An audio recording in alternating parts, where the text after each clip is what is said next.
What I found strange about Collier's comment on the alligator rock is that he said that he saw the lunar rover at the top of the hill, so I wonder who he thought was videoing the scene. The camera used to film the two astronauts was on the lunar rover at the bottom of the hill.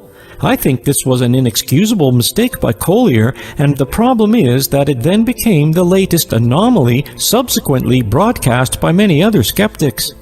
Let our true believer, Jay Wingley, tell us what we need to know about the photography on the moon with a very interesting article on the Clavius website.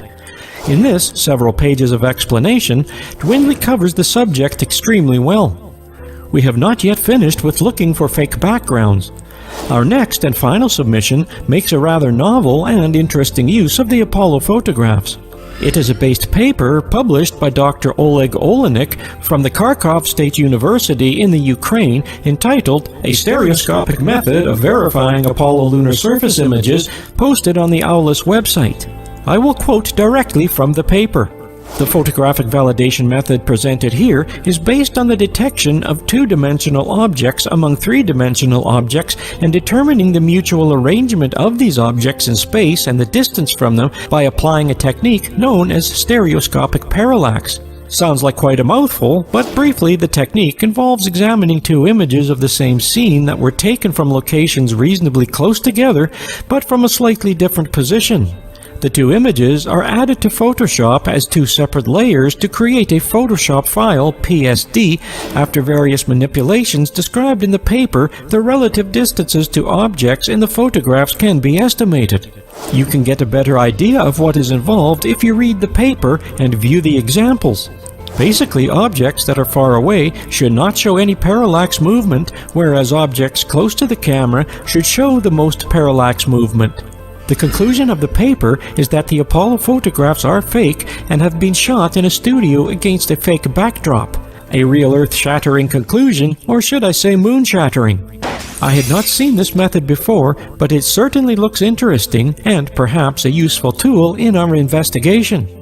Another interesting but rather lengthy video at 4 hours and 43 minutes provides one skeptic view of the Apollo moon landings. The complete video is well worth watching if you have the time and inclination. However, skip to about 2 hours where the narrator examines the scenery of the Apollo landing sites and compares them to the actual photography of the moon. He makes many valid observations that the Apollo videos do not correspond with the topography seen in the photographs taken by the lunar orbiters. He notes that the Apollo videos and photographs always show a continuous line which separates the foreground and background, which he refers to as the Kubrick horizontal. The Kubrick reference is due to the fact that in Kubrick's 2001 film, this telltale line is clearly visible due to the front screen projection technique used, whereas the foreground is an actual set, but the background is a projected image. This has been referred to by many skeptics. He notes that the foreground in the Apollo videos is always detailed up to the Kubrick horizontal, but the background is mostly washed out with little detail. Reflections in visors. It is amazing what the reflections in the astronauts' visors can reveal for our skeptics. The mirror-like quality of the gold visors has proved to be a rich source of ammunition for the skeptics. In this section, we will examine what they found and what they interpret from these images. There have been numerous suggestions by the skeptics that the Apollo missions were filmed on a studio set. Our first offering from the astronaut's visor saga appears to identify a strange reflection in the visor in this offering from Agent S. He identifies what he guesses to be a strange light and also a ceiling fan in the astronaut's visor. It certainly does look rather strange. I have no experience of stage lighting, but I do have a ceiling fan in my conservatory and it looks very similar. We have suggestions of another studio set in our next video from skeptic Mr. Thrive and Survive. Interestingly, at the beginning of the movie, 0.8 seconds, he shows a photograph and mentions that the astronaut reflected in the visor must have been taking the photograph. However, the astronaut reflected in the visor does not appear to have a camera, so how could he have taken the photograph?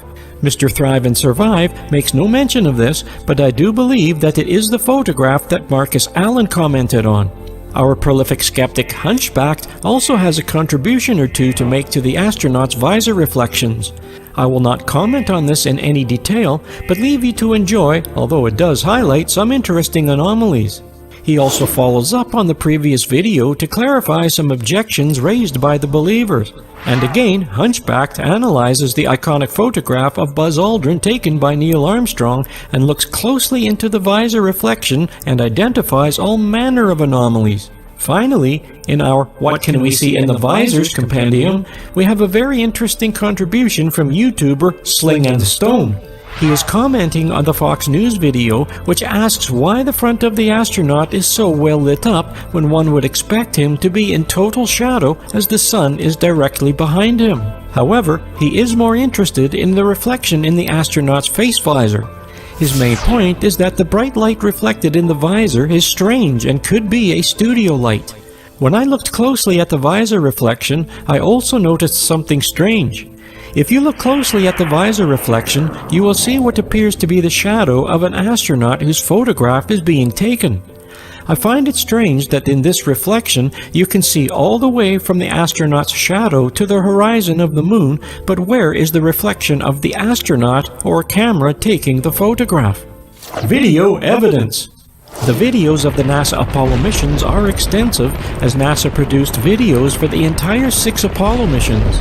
They covered everything from takeoff, deep space travel, the moon landings, walkabouts on the moon, moon liftoff, return to the Earth, re-entry, and final recovery. It is all there for your pursuit, mostly in glorious color.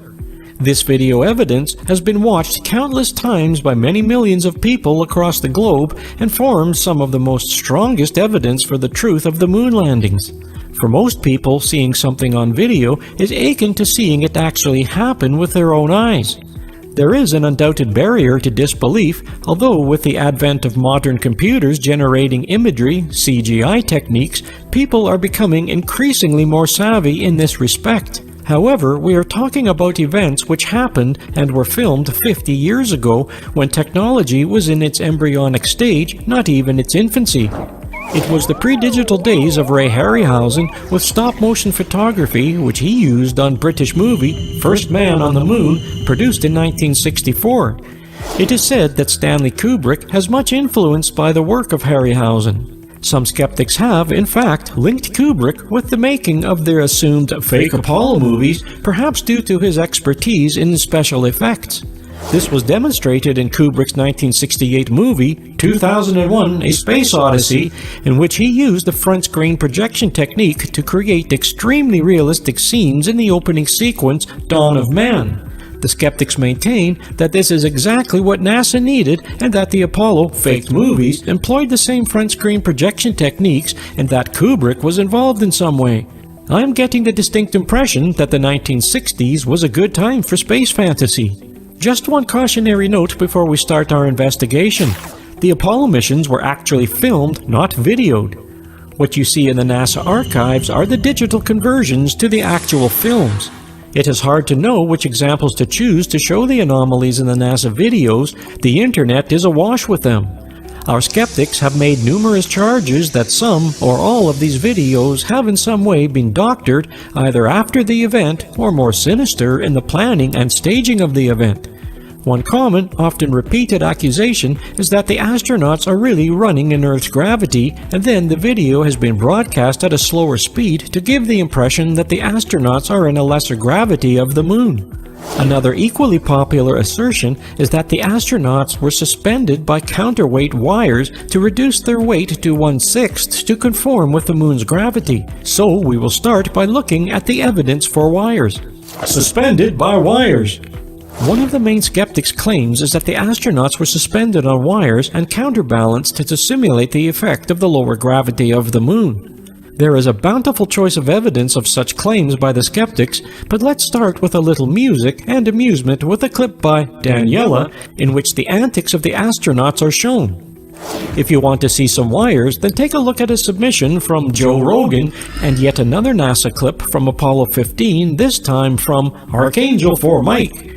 This shows what looks like some form of cable attached to the astronaut's backpack, and again on Apollo 16. There is still more on the subject of astronauts hanging on wires, as we see from the submission by Taboo Conspiracy. In this video, he examines the visual evidence of support wires and shows some clear examples. He also comments on the fake backdrops and the obvious line between the stage and the projected background scenery. So far, we have assembled enough platform wires to build our own small telephone exchange. However, our believers contest this allegation that the astronauts were on wires. The believer, Landing Apollo, attempts to argue that the weight of the astronaut's backpack caused the astronauts to slightly lean forward, making any spectacular high jumps unfeasible and totally unnecessary for safety reasons. Although, when you see some of the antics by the astronauts, then safety reasons are hard to accept and they seem no way encumbered by their backpacks. One further interesting video shows the astronauts performing higher jumps. We saw this video before in video 7, but I repeat it here for convenience.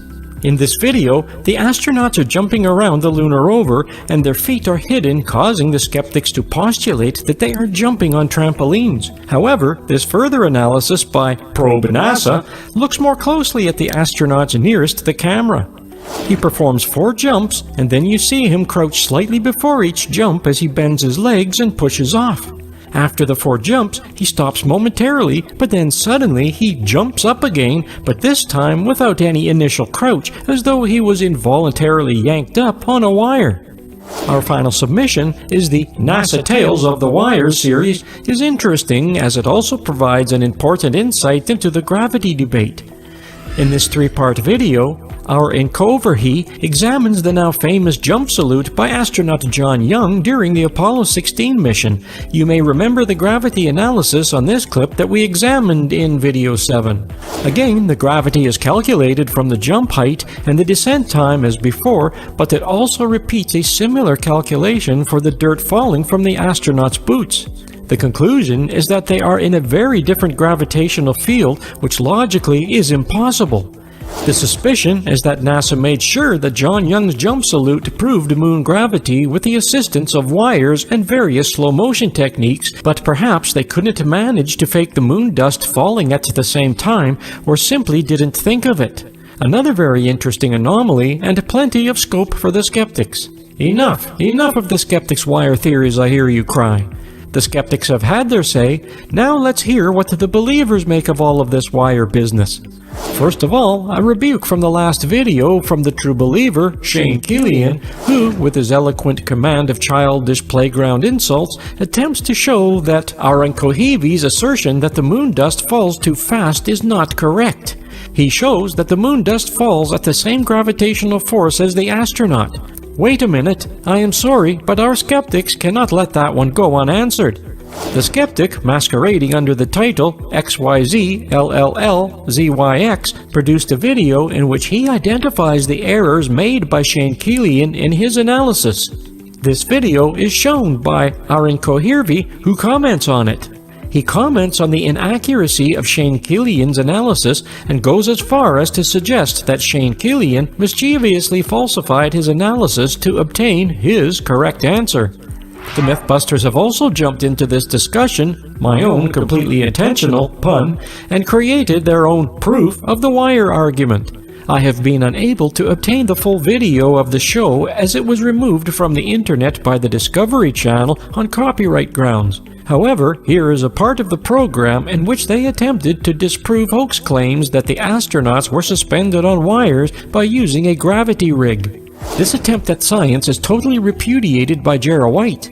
He maintains that the Mythbusters failed to understand what the skeptics were saying about the NASA fake, in that they tested both slowing down the video and using wires as though they were separate claims, were in fact the skeptics having suggested that both methods were used in combination.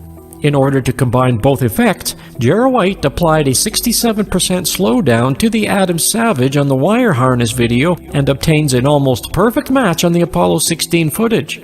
Brant Watson, our believer, aka AstroBrant 2, has also a contribution to make about astronauts dangling from wires.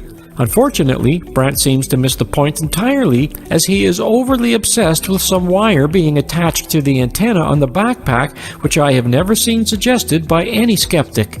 I think that he completely missed the point that the skeptics were making. So what do we think? Earth or moon? Wires or no wires? Hoax or the truth? If wires were used, then some complex overhead gantry system would be needed on the set, but if you are clever enough to go to the moon, then building a gantry would not be outside of your capabilities. In fact, we know that NASA did build a massive gantry system 240 feet tall and 400 feet long at Langley in Virginia. This gantry was used to test and train astronaut pilots for the lunar lander in a realistic environment. NASA even modeled the lunar landscape on the floor of this large area to add to the realism. It is expected that NASA would need to create a realistic training facility for astronauts going to the moon. We also know that NASA did train astronauts using counterweight harness systems, so the skeptics suggest that when NASA realized it did not have the technology to achieve the moon landings, they put these two things together and you have your fakery. So that is one possibility. The other possibility is that they did actually go to the moon. The Apollo Sun. Hey Houston, now we have a problem with the sun. As we have established several times, the only source of the light on the moon is from the sun. So how would the sun look from the moon? Well, we can assume basically the same as it does from Earth. The sun is the same distance from both the Earth and the moon within a fraction of a percent. So go outside if it is sunny, if not, wait until it is, or take my word for the following. Never, of course, look directly at the sun, but take a spoon outside and view the sun as a reflection on the curved back of a spoon. Do you see how large the reflection is in the convex back of the spoon? About a maximum of a ½ an inch in diameter with radiating spokes like a star. After all, the sun is a star. You can see it only on a convex shiny surface, for example, a motorcycle helmet. So we now know roughly how the sun should look when reflected on the moon. You may be wondering why I ask you to do this. Well, as I said, the sun is about the same distance from the moon, so we should expect a similar size of a reflection in the convex surface on the moon to be also about ½ an inch diameter with the telltale radiating spokes.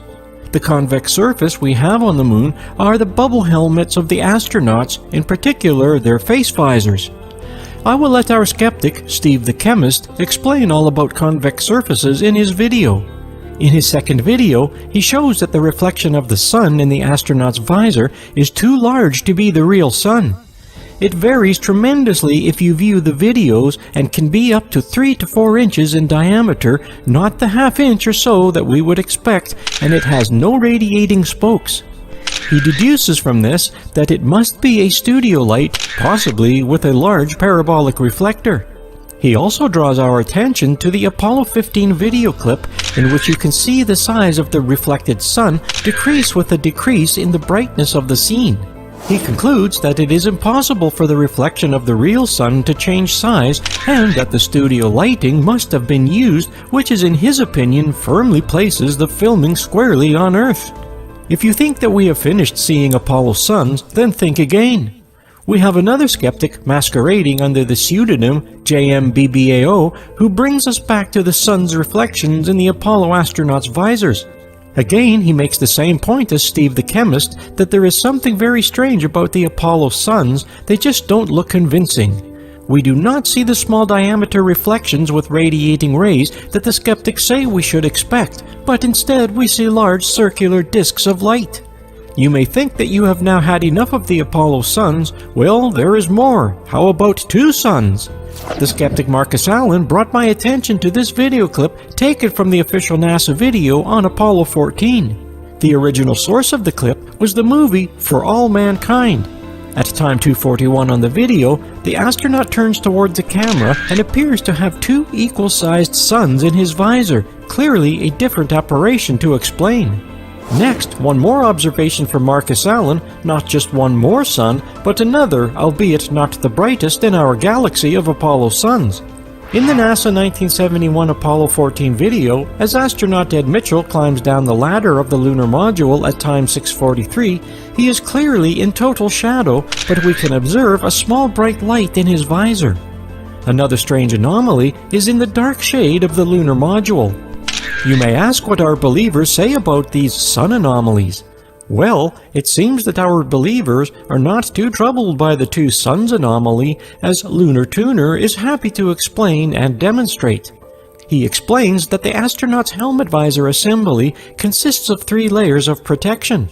The outer 2 layers of the visor can both create their own reflection of the sun, so easily explained we can have 2 suns. The reflection from the inner skin produces a much smaller and dimmer reflection of the sun, but this is not what we are seeing in this video.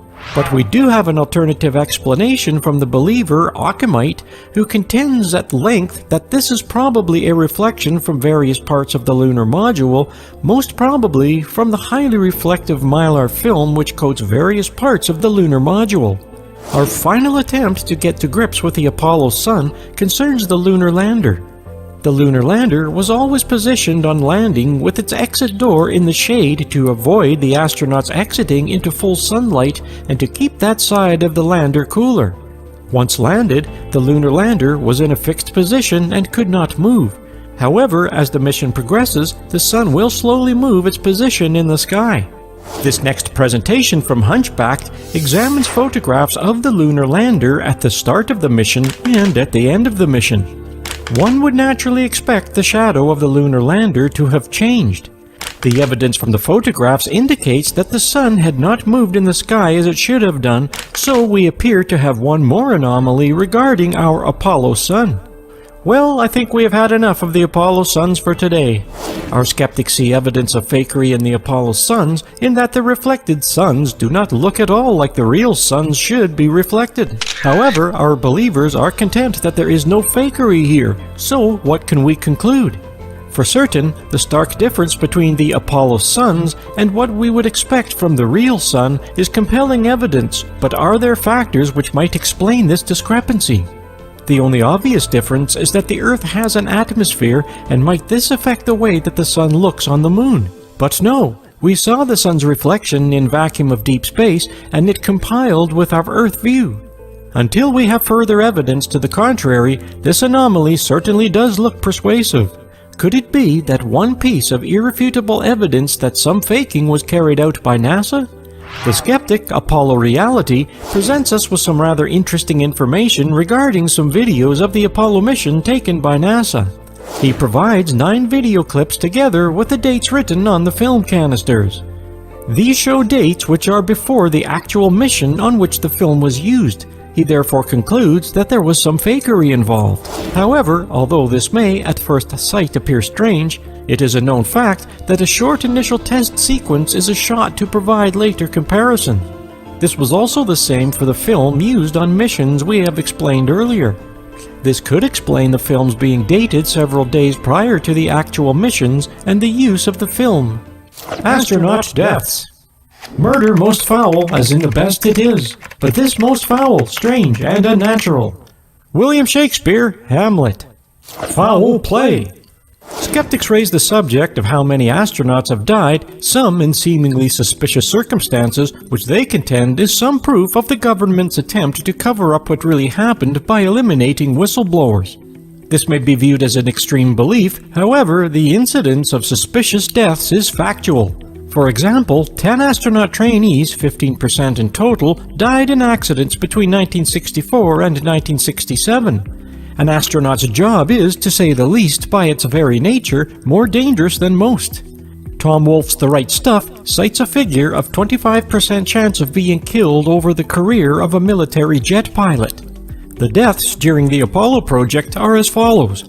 Ted Freeman, T-38 crash 1964, Elliot C. and Charles Bassett, T-38 accident 1966, Virgil Gus Grissom, who was supposedly an outspoken critic of the Apollo space program, died in Apollo 1 fire in January 1967 while testing the command module together with his fellow astronauts Ed White and Roger Chaffee. Ed Givens, car accident 1967, C.C. Williams, T-38 accident October 1967, X-15 pilot Mike Adams, the only X-15 pilot killed in November 1967 during the X-15 flight test program, not a NASA astronaut, but had flown the X-15 above 50 miles. Robert Lawrence, scheduled to be an Air Force manned orbiting laboratory pilot who died in a jet crash in December 1967, shortly after reporting for duty to the later cancelled program. NASA worker Thomas Barron, train crash 1967, shortly after he made accusations before Congress about the cause of the Apollo 1 fire, after which he was fired. Official cause of death was suicide. Paul Jacobs, a private investigator from San Francisco, interviewed the head of the U.S. Department of Geology in Washington about the moon rocks. "Did you examine the moon rocks? Did they really come from the moon?" The geologist did not respond, only laughed. Astonishingly, both Paul Jacobs and his wife died from cancer within 90 days. Lee Galvani claims to have almost convinced James Irwin, an Apollo 15 astronaut, who Galvani referred to as an informant about to confess a cover-up had occurred. Irwin was supposedly going to contact Bill Kaysing, the well-known skeptic, about it. However, he died of a heart attack in 1991 before any such telephone call occurred. Dangerous occupation.